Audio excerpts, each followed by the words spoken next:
what if this is shaping up for Steph to get his 3-1 comeback against LeBron, officially avenging that whole situation and turning those Warriors fans who never watched basketball before 2015? That's not all of you, but you know which ones I'm talking about.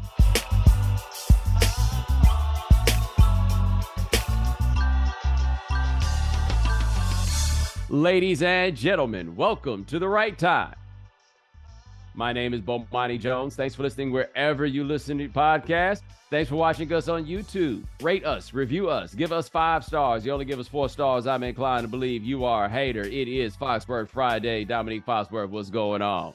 Not much, bro. I appreciate the promos. I don't know if they make you read them every week or not, but I know you would do it if I asked you. But I appreciate it. The show is getting better. We had a real special episode for the YouTube audience, so I hope people check it out. Oh, I gotta go peep that. Be sure to do that. Domonique Foxworth, my man Charlie Kravitz, they doing a good job over there. Check that out. We got a lot of things to talk about. We'll get to some NBA playoff stuff. Might even talk about Dominique's favorite pro athlete, who I guess is a pro overseas but ain't even a pro here yet, the homie Big Vic. But as we record, as many of you know, we do Foxworth Friday on Thursday to make sure y'all can get it early on Friday. I would hope you would not think that we was really staying up in the middle of the night to do no damn podcast just to say we did it on Friday, but whatever. But as we speak, they like trickling out the schedule, right? They had Troy Aikman go on Good Morning America to let everybody know that the first Monday night game will be September 11th at MetLife Stadium.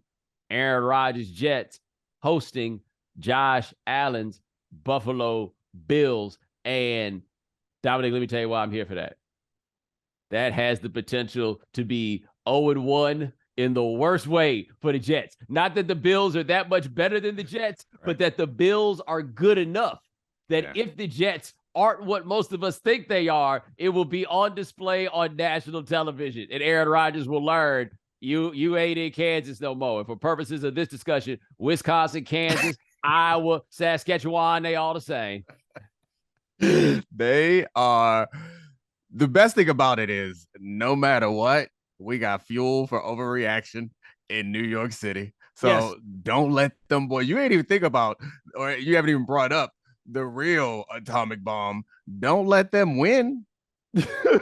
Don't let the Jets win week 1 against a real Super Bowl contender. New York is going to explode. All of media, like you see how we acting about these Knicks. Yes, and they ain't even good.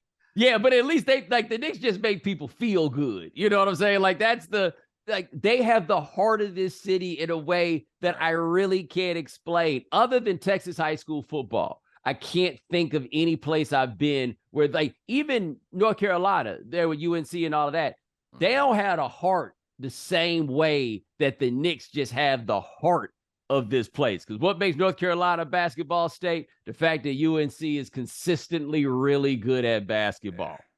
And the Knicks are not, but still, right.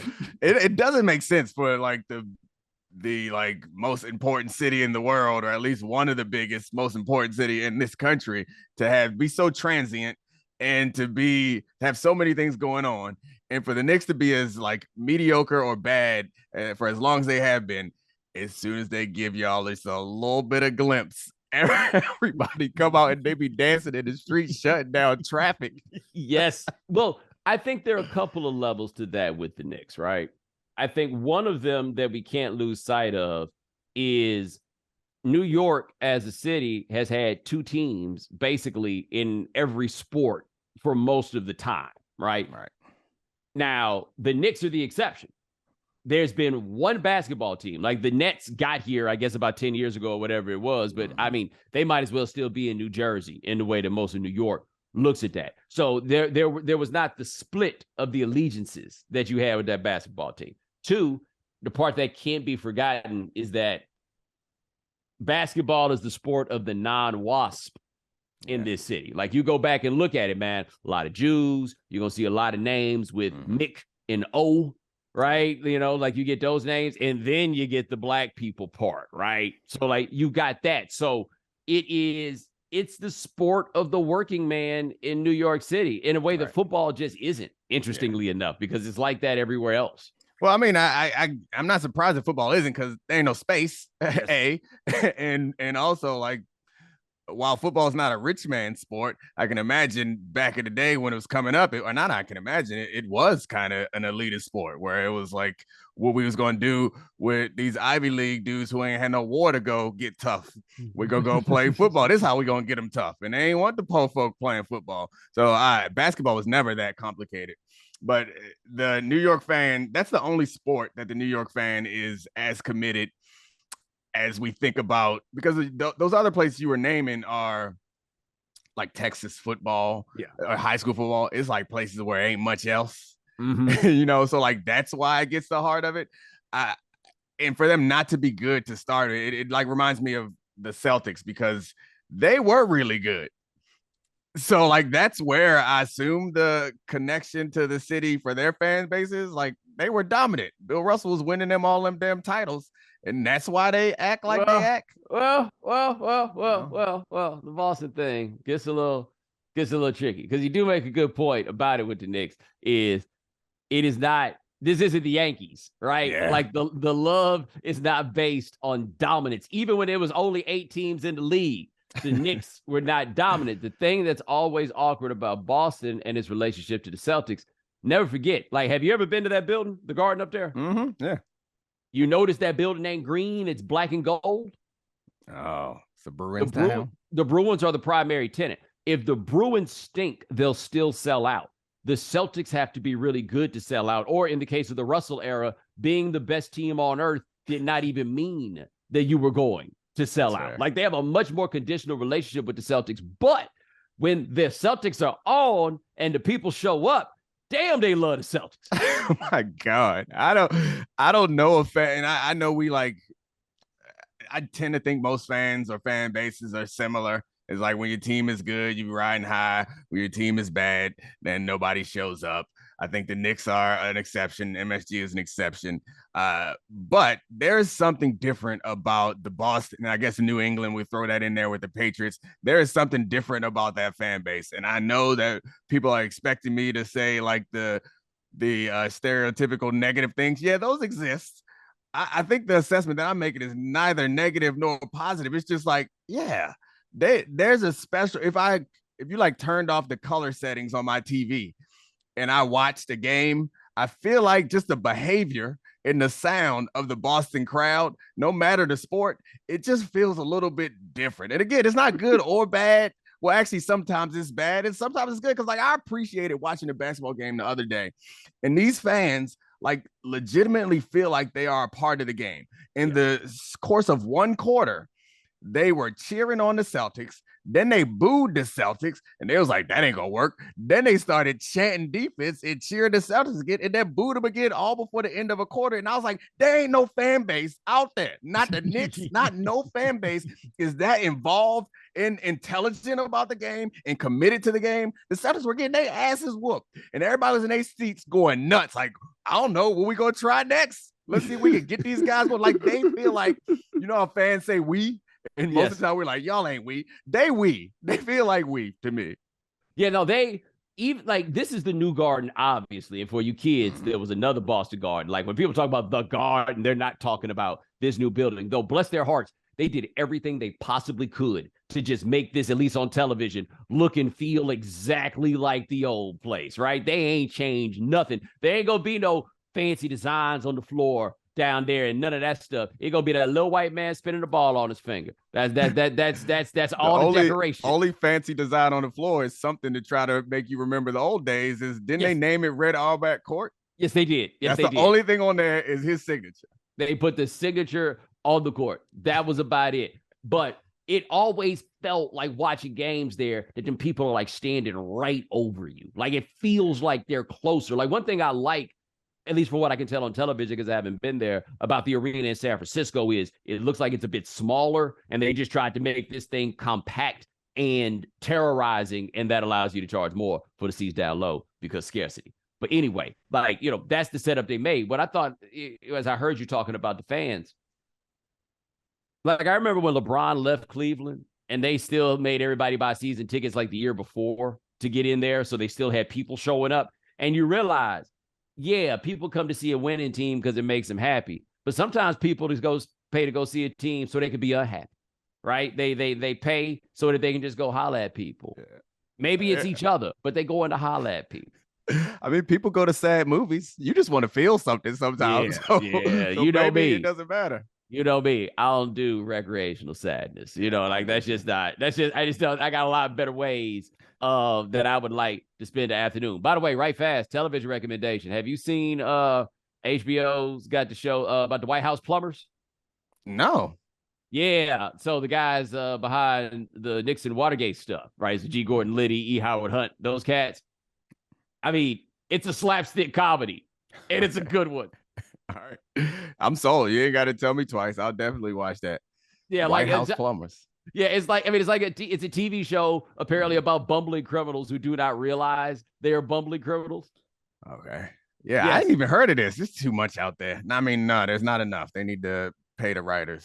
Stop this strike nonsense. Well, okay, so the stuff is already on right now. Yeah, like as somebody who's like in this guild and all of that stuff. I mean, it's interesting the writer strike as it goes. Because they're like tricky things about it, because another union I'm part of made like if you are under contract for something under another guild, then you still have to go to work for that contract.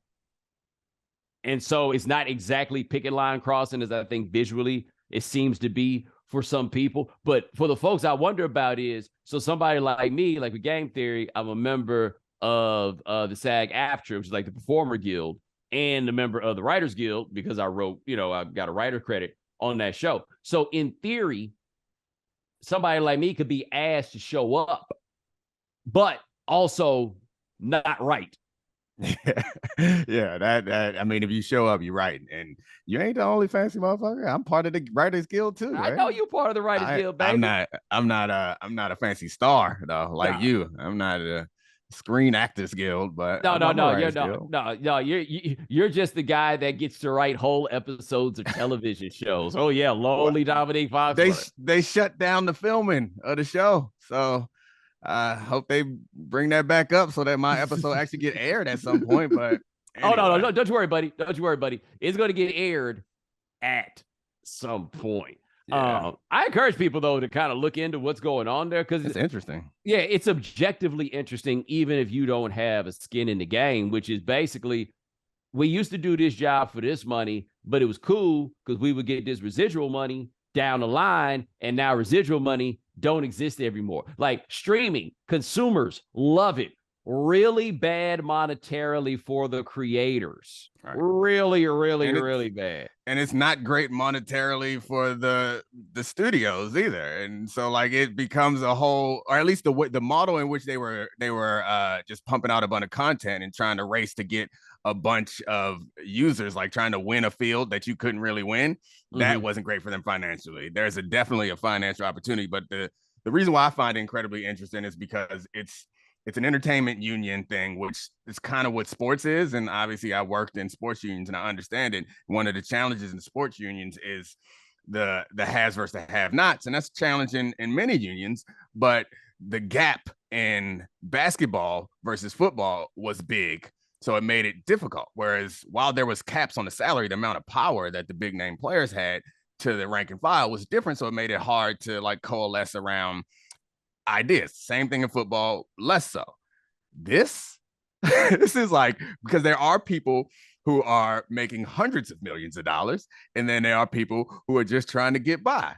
And then there are people who are writers, producers, actors, and directors all at the same time. And so like just the interest of it all overlapping and trying to argue with these huge companies, like it's just incredibly interesting to me. Yeah, and I think one monkey don't stop no show, but a whole barrel. That's a different thing there, right? I mean, this is they gonna resolve it at some point because they have to, and they go through these things every few years as they come up. The problem, to me at least, as I look at it from a distance, is they got so much content banked over there. Like they just sitting on stuff and they can just tweak the algorithm. And that's what I figured that the studios figure they'll be able to do is they just going to be able to run the slow play and boom, go from there. However, When it comes to the people that still make that linear TV stuff, they are not just sitting on a bunch of stuff that they can throw on television. Yeah, the power dynamics and this is shifting. And, we've talked about the power dynamics in sports unions, but at least for who can hold out longer has changed since it's gone to the streaming model rather than the linear model. I remember, and we all remember, it became a bunch of reality stuff, which some of it was successful, but the quality you could definitely feel. Now, like I just mentioned, I ain't even heard of that plumber show. You said it's great. I probably could go through a bunch of stuff for a few years. I ain't even watched all the good stuff that's on FX. So it's gonna be tough on the writers. It gets tougher and tougher on unions the further we get into the consolidation of power and information. I gotta say, man, great trick the man ever pulled was convincing people that the unions was just a bunch of pinko commies. It's nuts, man. It is nuts. Because that's the real uphill battle. And no one, it's hard to argue, obviously, that professional athletes and people in entertainment are at the bottom of the barrel. But you got to understand that if we are looking at this as a competition, it's like the best college team or the best high school team going up against an all-star team. So yeah, the best high school team going to show up to your local park and bust everybody's ass. But go ahead and roll them out there against the Spurs. And that's kind of what the power dynamics are. And so then everybody from a distance is like, oh, the union, that's a basketball team. Oh, the league or the producers or the studio, oh, that's a basketball team. Let's watch this fair basketball game and see who wins. No, they own the refs. They own the court. They own the stadium. They got all the information. They got all the leverage and the power. And then we, as union members, sports or otherwise, walk in there and put on our fancy jerseys and go and try to win this game while y'all in the stands like, man, why y'all getting y'all ass whooped like that? Yes.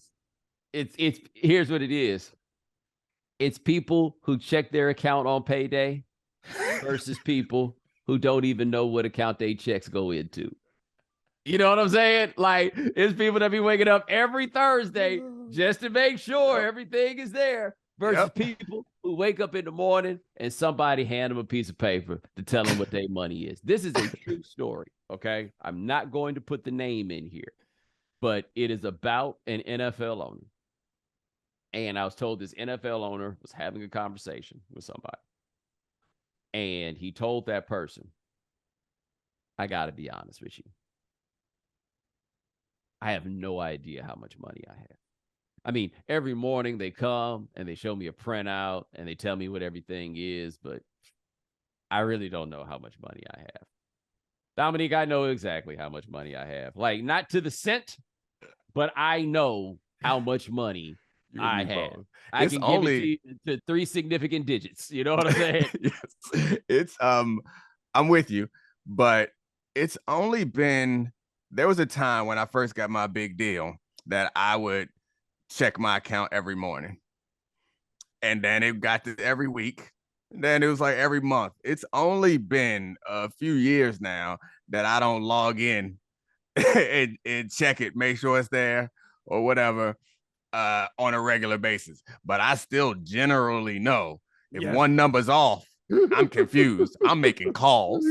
We are making calls. We are sending emails immediately. I need to understand what is happening. I'm looking at market trends and figuring everything out. I ain't like that guy who just I don't know. It's there, I think. Let me tell you something, man. I still check. And the reason I still check is one time when it first kind of sort of started going, right? The state of North Carolina erroneously decided to house my account on a Friday afternoon.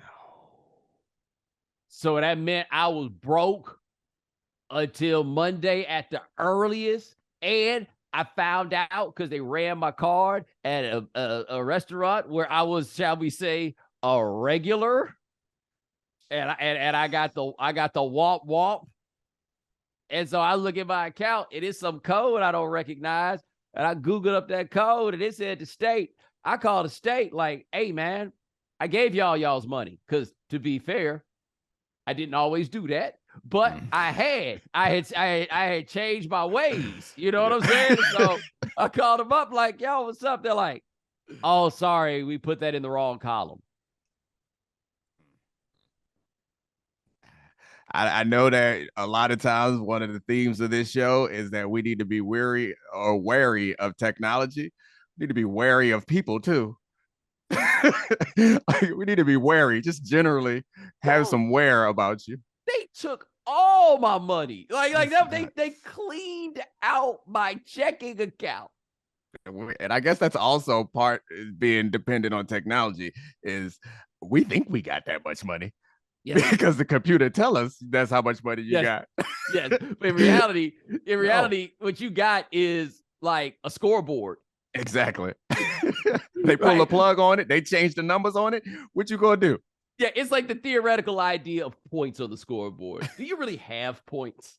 Right? Like what are points? You can't hold a point in your hand. Do you really have points? Oh, gosh. You're going to make me clean out my account and get a shoebox. Man, I have had that thought of maybe I should just go to the bank and get like a few $100s every week so I can get a safe in the house. Like anytime I see that and people got like us, first of all, regular people, when you got a safe, I'm kind of like, well, but you got a safe in your house that's just full of cash.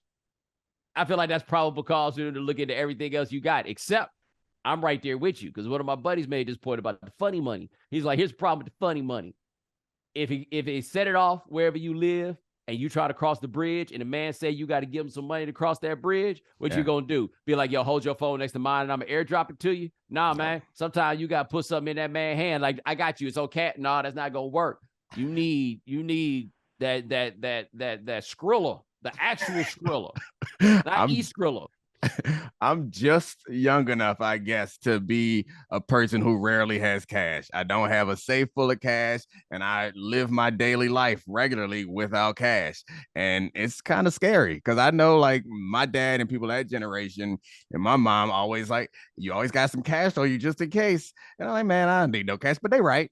At some point, you're going to need some cash, or there might be a chance where you need some cash. The machine ain't never down enough that people ain't going to take cash. Now, see, I live in New York, so having cash, there's always something that might come up. Yeah. In New York. Now, people have gotten a little better about having the things that you can pay with, but like having some cash is something for you. I'll never forget this. We went to the Bayou Classic. I think I was 8 or 9 years old. I can't remember which. It was 1988, 89. And I just remember how mind-blowing it was. We were walking, and, you know, them boys in New Orleans, hey, ain't nobody hustling trying to get this money like them New Orleans boys down there at Bourbon Street. They got, like, I forget, there was some event when I was in Durham. It was in Chapel Hill. I forget what it was, but my man was from New Orleans, and his whole thing was, man, they don't know nothing about no hustle here. How ain't nobody out here selling no water? Right? Like, he's just like, somebody should have been gone to Sam's or whatever and would have had that water. But we were watching this dude shine shoes, and a little young black dude, I mean, young, right? He couldn't have been no more than like 14, 15. He shining those shoes, and he get done with that white man, and we hear him tell that white man, we take Visa, MasterCard, Diners Club. I don't think he took American Express because they got that fee. Yeah, and he had that click-clack out there ready for that man. I remember the click-clack. Diners Club, is that even still around? I looked it up. Diners Club is still around. It is a subsidiary now of one of the larger credit card brands. I can't remember which, but I do want to know who the person is that just absolutely insists upon having his Diners Club card. Somebody is keeping Diners Club in the league, and they got to be 100. Oh yeah. No. Diners Club's the OG, right? Like Diners Club is they the first ones, and I don't mean like Jackie Robinson first. I mean like whoever's out there with the man Doubleday first, like way back when. But like, who is the person that is? How old do you have to be to still insist upon getting your Diners Club on? And what's the benefits? I want to know. Do they got a reward system? They don't get no Diners Club points. I feel like you probably get Diners Club points, and every joke I have to make about what you can use them for is just a little bit crass. Oh man, it looks like maybe they affiliate with MasterCard now. Yeah. Like, somebody thought it's kind of like how Nike bought Converse, right? Yeah. Like, it's just a good idea. You can do something with the brand. It means something to somebody. Yeah, I guess it really ain't the Diners Club anymore. They just bought the name and slapped it on something because they knew they could get a couple of these bucks out of people. Yes. Now, I want to run something by people you and I were talking about a little bit before the show, which is as we speak, we don't know what's going on with Anthony Davis and whether or not they will diagnose him with a concussion. And I mean, it's going to be really hard to diagnose him with a concussion when they start with, I am holding up 3 fingers.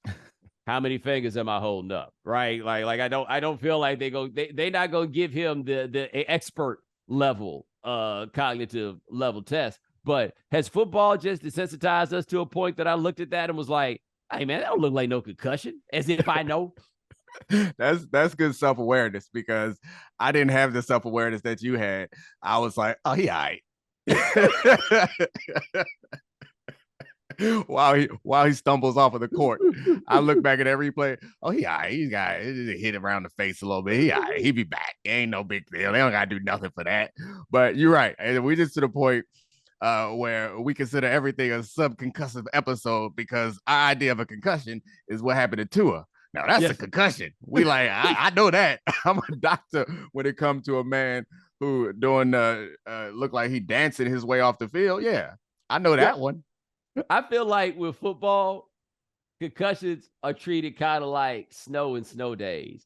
And I mean that in the sense of, imagine if we acted like just because it wasn't a snow day, it wasn't no snow, right? Like it only counts as snow if they shut school down. But like a snow day is different in Atlanta, where they don't get snow that much, than it is in Iowa, where they get snow all the time. And the reason is, if they took snow days in Iowa for what they take snow days for in Atlanta, you would never get any work done in Iowa. And I feel like football is treated concussions the same way. Like, look, if we called all of these things concussions, we couldn't actually have a game. We got to reserve that. Like, kind of how like we can't call everything that is racism. We got to wait until it's just so far over the top.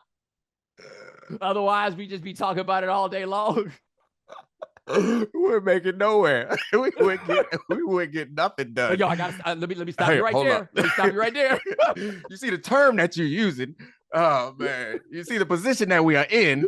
The whole reason why I'm talking to you right now. Oh gosh, man. But that's where we are with poor Anthony Davis, and it don't help that we don't find him to be credible when it comes to diagnosing the level of an injury. You know how hard he's back there trying, like, yo, would you please stop talking? Turn those lights.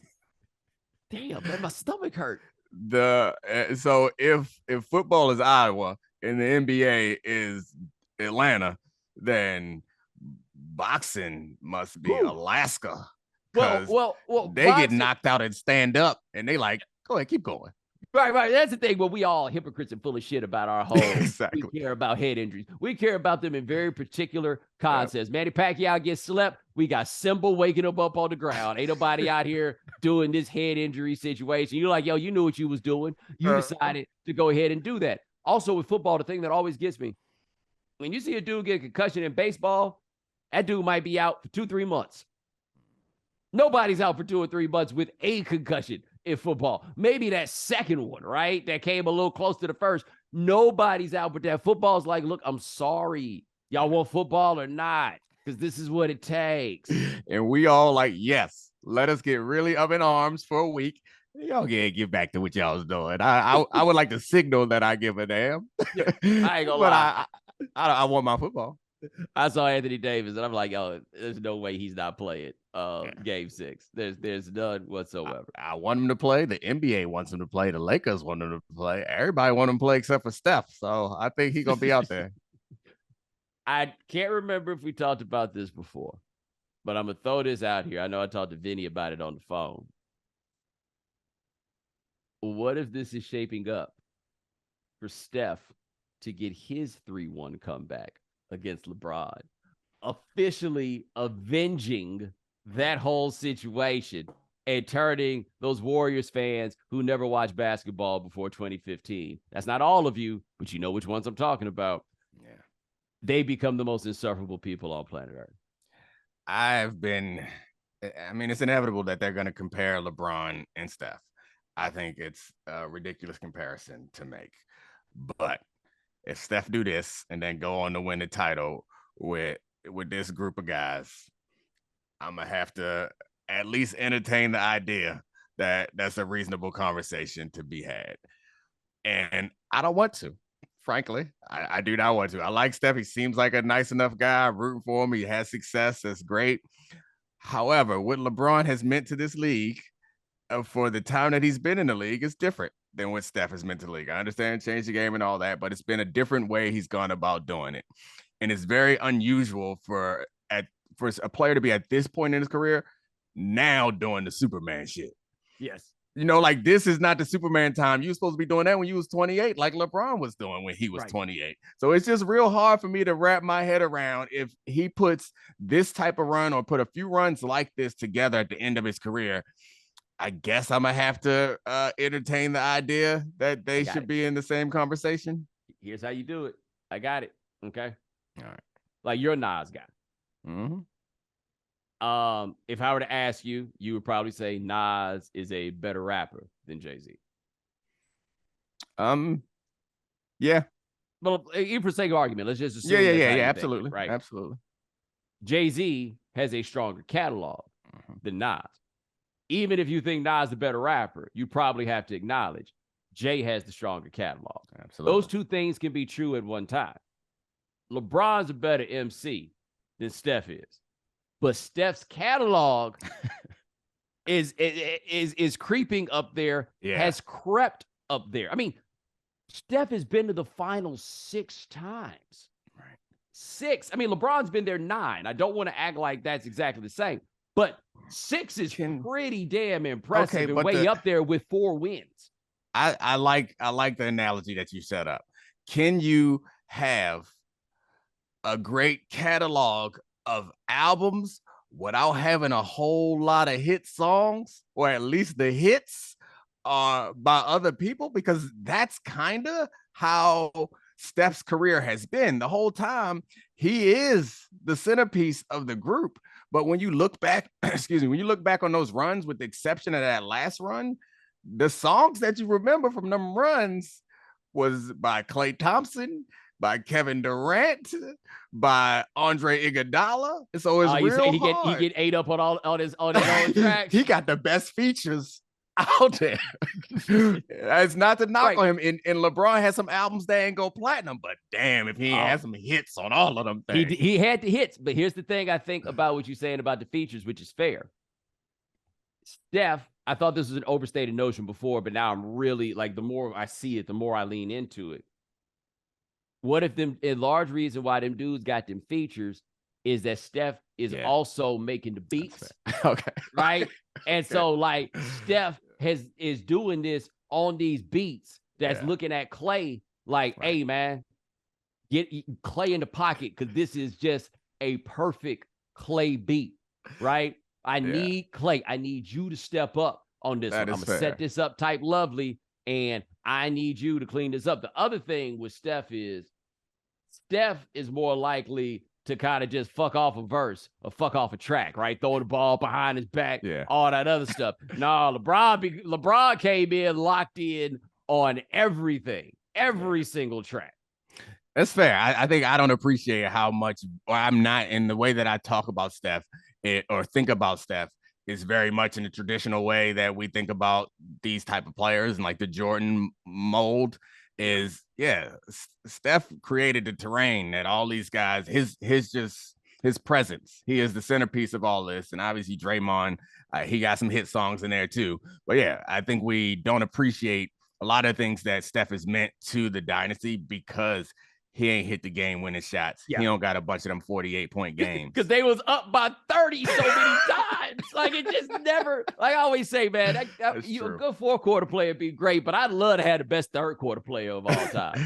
Right? Man, that whole year, that 2016 where Steph was like 4th quarter, what's that?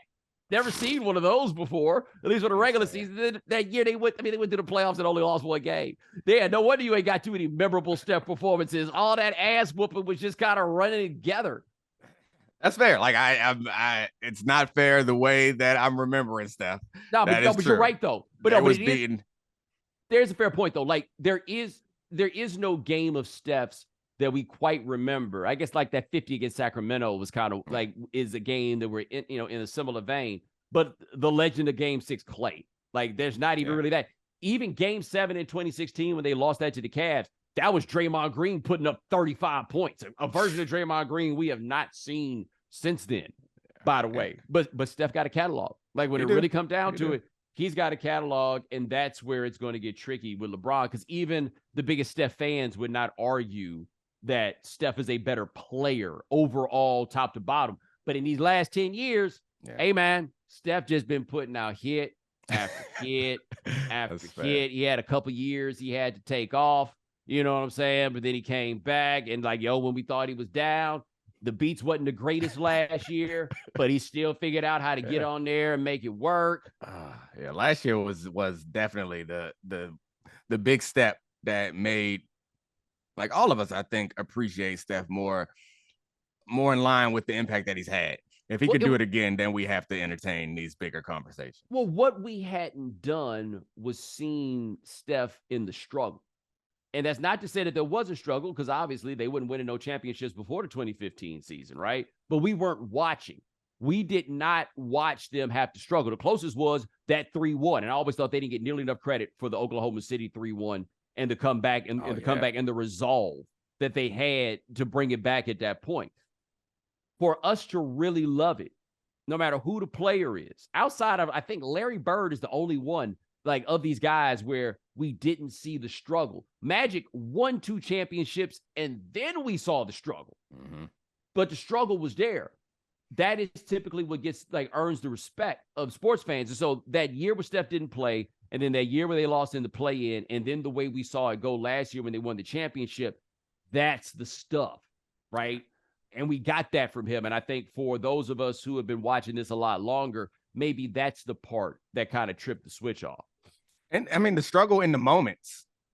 Like, I feel like even if, you know how many times I saw Jordan hit that shot over Elo? Like, and that wasn't even for a championship. And like, how many times we talked about Jordan going for 60 in a series that he lost to the Celtics. In a game they lost. Yeah, in a game that they lost to the Celtics.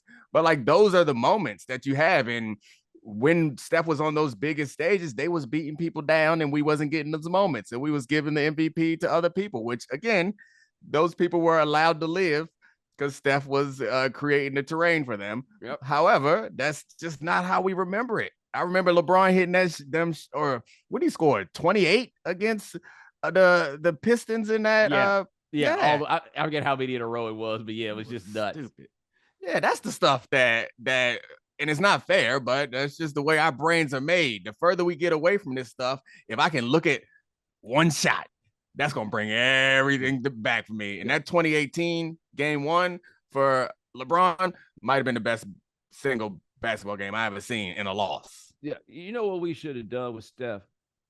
We should have gave him more hell for throwing away the end of the 2016 finals, right? That ridiculous behind the back pass and not being able to get by Kevin Love, which, by the way, looked a lot like the end of game 4 against the Lakers, right? But if we had done that, that would have been his thing to overcome. That would have been his Tragic Johnson 84 sort of situation. And then maybe he comes back on some It Can't Happen again. Now, granted, they had Kevin Durant by then, so I'm not sure how much credit we ever would have been, like, actually willing to give him at that point. But Howard and I talk about this all the time. What makes this compelling is when it's hard. Yeah.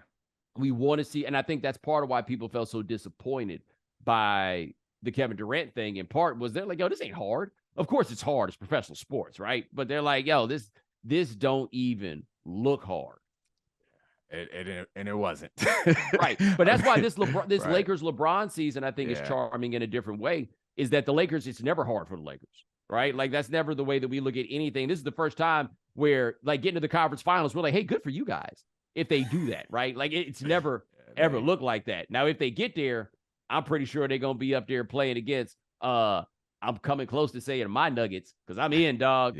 I'm in. And that last game with Jokic, I've never watched a basketball player jump less and be more effective and take fewer professional looking shots. And what I mean by that is, that'll look like a shot a pro took. Let's go again. Yeah, they look unplanned. They look like improv shots, and they are in large case. But they go in at such a rate that they feel like he must be practicing those. I don't know. Yeah, they look like they are on. I mean, they can't lose this year. They lose this year. You have excuses for all the other seasons because people were hurt, but they look like the best team, and they're the favorites right now. The crazy thing is, I don't gamble, but we missed an opportunity. I saw that. I saw that. They got the third best odds in the West, I think, or something like that. I'm like, tempted. Before the playoffs started, they had this. They were tied with the Lakers with six best odds to win the title. They had 5 teams ahead of them and a team tied with them, even though we knew. Yeah, I think before the college football season, LSU, me and Golick talked about this a lot. We're either like plus 7.5 or 8.5 was the wins number. And I was like, that is the easiest money ever on the over. Mm-hmm. Like, if you think Brian Kelly gonna go to LSU and win 6 games, you're out of your mind. This is the easiest money I've ever seen. And I just never got on it. Yeah. I felt that same way about the Nuggets. See, the thing about the Nuggets, too, that is interesting is that we say it like they got to win it this year, or if they don't win it this year, you know what happens? Young Michael Porter, young Jamal Murray, 28-year-old Jokic, you just come back and do it again. That's fair. I guess what are they going to do with the Suns? I don't know. It just feels like the path isn't going to ever be this clear, which doesn't mean that they can't overcome that and beat somebody next year. They're still going to be contenders for several years to come. And you know how I feel about Michael Porter Jr. He ain't he don't make the best decisions, and he don't seem like he thinks through everything. But boy, that man is talented. I forget all the foolishness when he started hitting them threes. Yo, they lost that game, but when he yammed on Durant toward the end of game 3, like that whole run, I thought they was going to walk him down and just go ahead and get that done. And I was like, oh, yeah, Porter can do that too. He's 6'10". He's wet from 3, wet on the pull-up, wet on the catch and shoot, and he will yam on you. Like, Murray might be their second most important player. You're not going to convince me that Michael Porter is not their second best player. You know, I feel that way. I've been talking about him all season. He's the most intriguing player on their team to me. He is the player with the skill set that when you see him in a combine, you want to build around him. Then you get him in your organization and you're like, hey, man, why don't you be our third option? Well, what I love about him is, don't forget this. He was one of those like number 1 in America guys coming out of high school. He goes to Missouri. He has the back injury, and then he goes into the draft. But I don't know if you remember this, but the word was that teams he didn't want to go to, they wouldn't send him the medical information. They were just like, yo, take the risk if you want to. They were not going to go to some bums if they did not have to. And apparently this was one of the places that they were willing to go. And so they wound up here. He's figured out how to be number 3 guy, which I imagine has been incredibly taxing. And by the way, at some point, he ain't going to feel like doing that no more. Jaylen Brown don't look like he feel like being number 2 no more, even though he is clearly number 2. Yeah, Jaylen Brown. I feel like that marriage is a bad spot, and he got all NBA, so they're gonna have to pay him that max money if they don't win the championship. They don't have to. Well, they have the option of doing. Okay. Well, he's not signing there for less than that. Correct. So they're gonna sign it. By the way, what's that? $60 million a year, by the way. And as we talked about the union stuff, I ain't never going to say that a player ain't worth a certain amount of money. But I do understand that it's going to be very difficult to build around Jaylen Brown with what he offers at $60 million and what he does not offer at $60 million. Well, he's tricky for me because the advanced numbers are not kind to him at all. And he can score. Defense, I feel like I hear more about his great defense than I actually see. Like, I think Tatum is probably a better defensive player than him. I think Smart is definitely a better defensive player than him. I don't know if he is a dude that you want to be the best player on your team. Well, I'll throw it out here like this for you, because I had this discussion on Twitter the other day. Who'd you rather have, him or Devin Booker? Devin Booker. Yeah, I'm saying it's not even a conversation. Yeah. It's not even a thought, right? Like, I know what Devin Booker can do for me when it comes to times like these, because I've been watching Devin Booker in times like these. I don't feel that way about Jaylen Brown. And who knows, maybe he's James Harden and he needed to get to a place that allowed him to ultimately be that dude. But yeah, if the Celtics are like, look, man, we ain't giving you no $60 million a year, he going to want to get out of there. And I mean, I don't know how that goes. I don't know what you get for him. So in the game situations, give him the ball. As everyone's pointed out a bunch of times, his ball handling and his passing, frankly, are not at a point where you feel comfortable with that, with him being the guy. So like, if your number one guy is not a center, he gonna need to be comfortable with the ball in his hands at end of game situations. So I can't imagine anyone wanting him to be the centerpiece. Now, can he be an ancillary piece? And I got to be completely forthright. I haven't figured out all the new luxury tax rules and how complicated it's going to be under this new thing. I need to spend some time figuring that out, but I understand it's going to be harder to go above the cap for a lot of teams. So you really going to have to be right about the people that you invest in. And Jaylen Brown, I don't know that there's a better situation than what he has right now, but I'm not sure it's a great situation for the Celtics. And I'm going to just throw this out here for the teams that are like considering Jaylen Brown. Just something to remember, because you could be dropping him off into a new environment, and he ain't young no more, right? Like, I think this is his 7th year in the NBA. Like, he's been around here for a while now. This man entrusted his career to Kanye West and Antonio Brown. Antonio Brown, who a wise man once said, and I quote, he just had his dick out in Dubai. Unquote. That is the funniest moment in the history of Foxworth Fridays, is how sincere you were upon finding out that Antonio Brown was running Donda Sports. And it just hit you in that moment that he had just exposed himself into Dubai. I can't imagine how I would feel if I was Jaylen Brown and I discovered that AB was running. I'd be upset. But what if I didn't, like, I was comfortable with it, and then I open my computer and the man who I entrusted my career with is out here trying to do some sort of buoy with his member? Like, what are you doing? That is a horrible choice. That is some real bad decision making, and I'm entrusting you to make some good decisions for me. That is a problem. Jaylen Brown ain't still with them, is he? He done something about that. I don't think so. I can't imagine. And the dude who's above him in the company is currently burning down his own empire. What am I doing? We gotta go. We gotta go. I gotta take my talents elsewhere. Yes. That is thick. Boy, while we're in this spirit, by the way, ladies and gentlemen, I should let you guys know we got a big announcement coming for you on Monday's episode of The Right Time. Big announcement. Be sure to stick around for that. It's good news. Don't worry. Big announcement. I understand the world, what's going on in it. Nah, nothing like that. Good news.